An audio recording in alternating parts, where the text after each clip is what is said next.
So it's been about 6 months since owning the Ranger. A few thousand miles later. So why did I first buy it? I'm a big fan of estates. I like the practicalities. That's what I need for work and day-to-day use. So I had 2 estates before this, and I was thinking of another estate, but then started looking around and there's nothing that piqued my interest. And I thought, why not try a pickup truck? Started looking at prices, and it was like at least 10-12 grand for a semi-decent one that's not more than like 15 years old. And then this one popped up for about 7 grand, including tax. After going down, seeing it, I knew it had the oil leak. I talked them down to 6,700 or something like that. It was running fine, everything was fine for about 3 days. Then I got under limp mode on. I was like, that's a bit strange, isn't it? Just after 3 days, plugged my scanner in, boost leak or something like that. He said, first thing I went to look through is any pipes burst. Couldn't see nothing. So the intercooler, took off the front guards, on top of the bonnet, and lo and behold, the intercooler was burst. So 80 quid later, that was sorted. Then I went to attack the oil leak, started searching around, and I found out it was the cam cover gasket. So I took that apart. I was like, while I'm in there, why not reseal the injectors? And the car was smoking tiniest amount when like shifting gears under acceleration. I wasn't too keen up on that, so I was like, it might be just the car's been sitting around for a while. But when I searched the forums, everyone's saying, oh yeah, you need a new engine, the engine's blown, or the turbo's going, or something like that. I was like, put everything out, all the injectors, all that stuff. And I was in there, I was like, why not take out the EGR, clean it up. I was like, why not take out the intake? So I took out the EGR, intake, everything I could. And I was like, that's a bit caked up. I flashed some pictures on the screen what it looked like, and it was so caked up. Car was slow, but I was expecting it to be slow. But once I got that sorted, car was flying. Well, not flying, it was quicker than it was, way quicker than it was. And the fuel economy improved. It's still not great, but still it's better than what it was when I first got it. Then I noticed when it was wet or when I was braking, the wheels just would lock up. I was like, that's a bit strange. So I plugged the scanner in, ABS fault.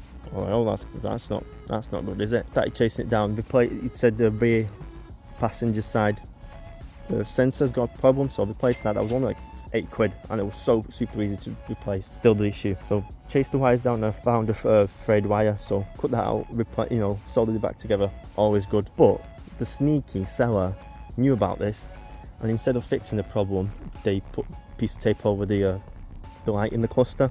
So you get what you pay for. But then all that was sorted. It was fine. Everything was great. It wasn't immaculate. It wasn't great. You know what I mean? But it worked. There's no problems with it. It runs fine. Everything was good. So I did the first oil change like the second day I got it. The oil was just minging. And then I did another one about a week after when I was replacing the cam cover gasket. And that was pretty much all the car needed to be roadworthy. So for 7 grand, I had a fully working Ranger. It is a high mileage, but it's a pretty good nick. I have no service history for this truck, but I found a business card in the glove compartment for the garage that maintained it, because it was a council-owned vehicle. Called them up and said they can't give it to me, but they can say it's been well taken care of before it left the fleet. And there was some light issue on the sides, especially around the rocker covers. I don't know what you call it, but see this part. This what used to be white. It's the factory underseal used to be white. And I just masked that off, sanded it down and painted it black. I think it just looks better and makes the car actually look taller than it actually is, because it sort of disappears. I've done it on both sides, but I haven't done it on the bed side. This is what it used to look like. Can you see that difference?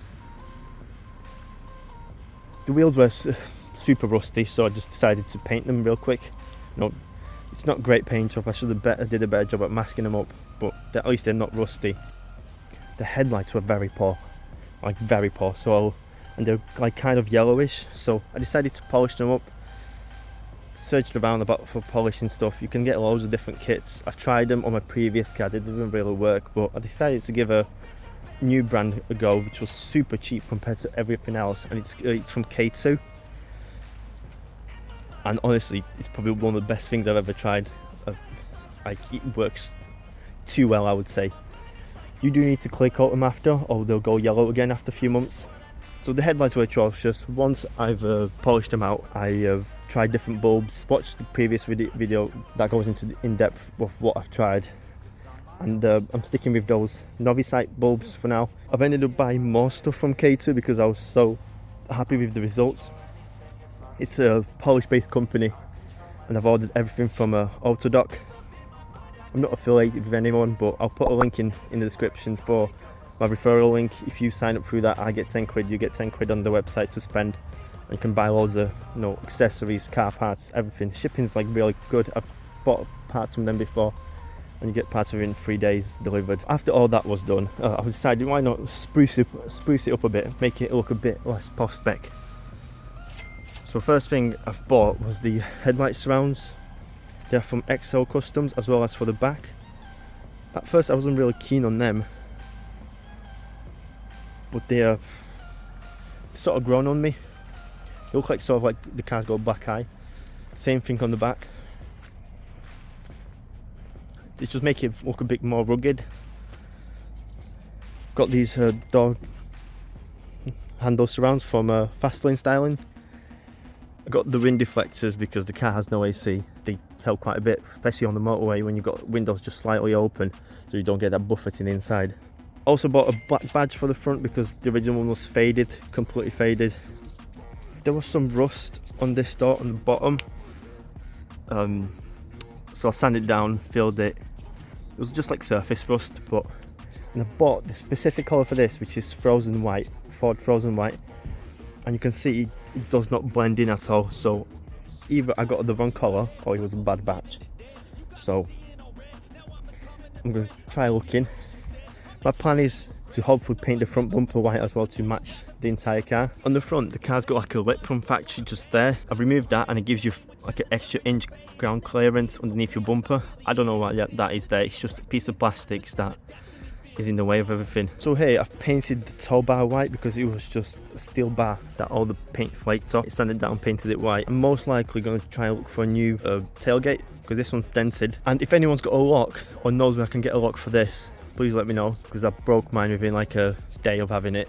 To be fair, I wasn't looking for one with a canopy or whatever you want to call it, but sort of, makes sense because it's like a small van in the back. You can leave stuff back here and not worry about getting them stolen or wet. So I actually quite like it. It's just this lock, it broke, and I just managed to just tie 2 strings on each end. So when I pull it from outside, it pulls both of the locks and opens. I've installed the reverse camera, which really helps with this.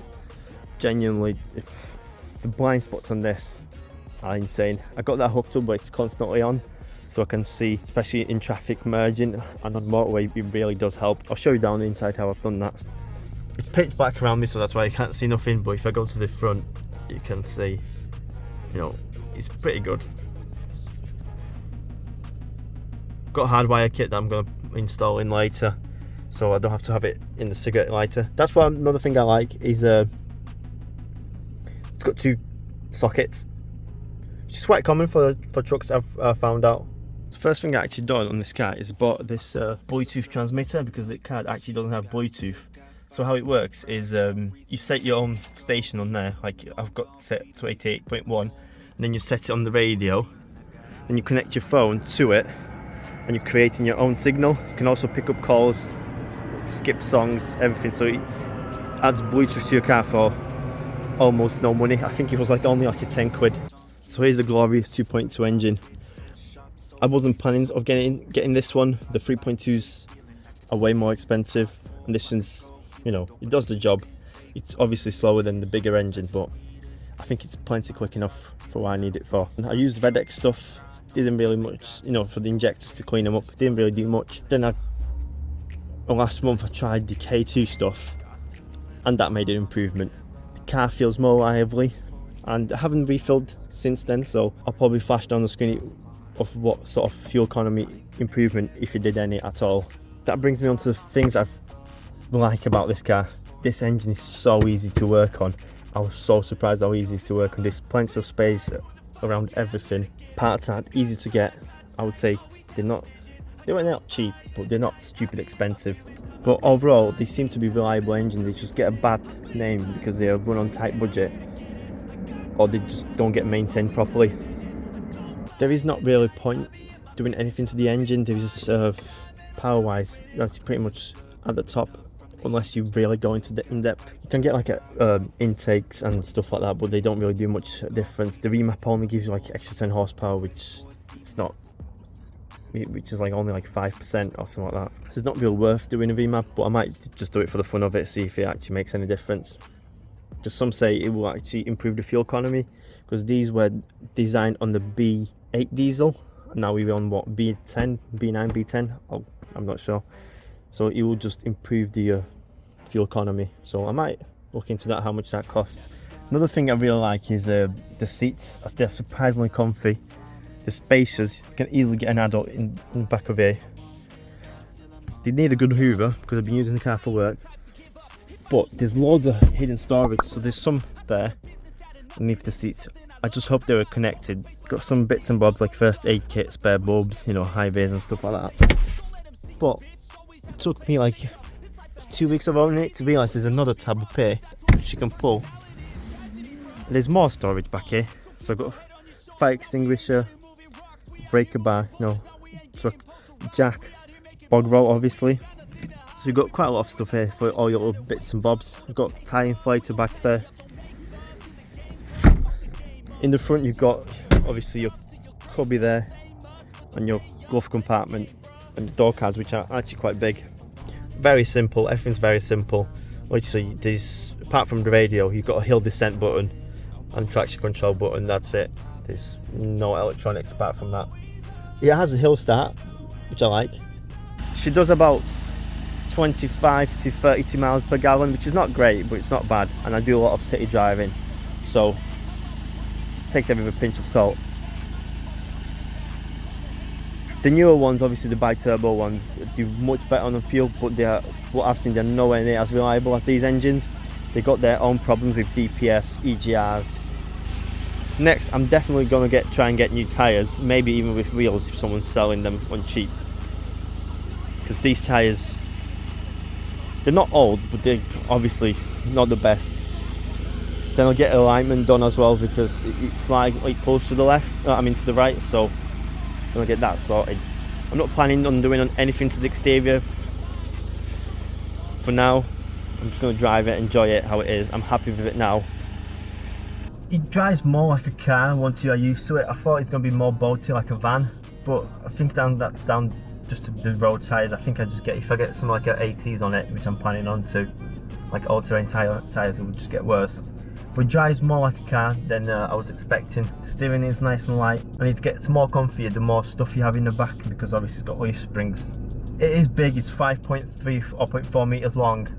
The turning circle is bad, but once you're used to it and you set your mind that you have to look for the biggest parking spot, you're alright. People genuinely quite often give me space, more space than if I was in a normal car. I think that's just down to the size of it or how tall it is, or maybe it's down to the park anywhere lights, which I obviously haven't been using to park anywhere. I don't know if it's a good or bad thing, but I started listening to country music. I don't know, it just makes you feel more American driving a truck for some reason. It's rear-wheel drive, obviously not going to drift it, but it feels like someone's pushing you instead of pulling you, like in quite fun. But that also means the back likes to step out in the wet if you have nothing in the back. The commanding seating position, you're pretty much the same height as if you were driving a van, but you're more laid back, I would say. You've got the long bonnet in front of you, you've got loads of space. I really do enjoy driving it. I wouldn't think it's going to be as much fun. The aftermarket for these is quite big, because they're quite popular in Australia, Thailand, anything from lift kits, snorkels, bumpers, pretty much anything you can imagine. Now onto the bad bits. Obviously the size of it is a challenge. Parking it in most places is a hassle. You stick out of any normal parking spot. 3-point turns turn into 5-point turns, and it's not as practical as it seems. I was carrying some wood not long ago, and if I had a van it would easily fit all in, but obviously it was sticking out of this. But really, you buy a truck to carry pallets. It's not designed for every job, it's designed for a specific job. It's a bit agricultural, especially the gearbox is not accurate. It's not that click. I'm used to Volkswagen cars, and the gearbox in them is just spot on. Even the Transporters, the gearbox is like so notchy. I've drove an Amarok before, the gearbox was so much nicer than this, so that's one thing I don't like about this. It's a bit loud inside, but it's not terrible. You can hear the engine quite a lot. You can hear the injectors most of the time, as you can hear them now.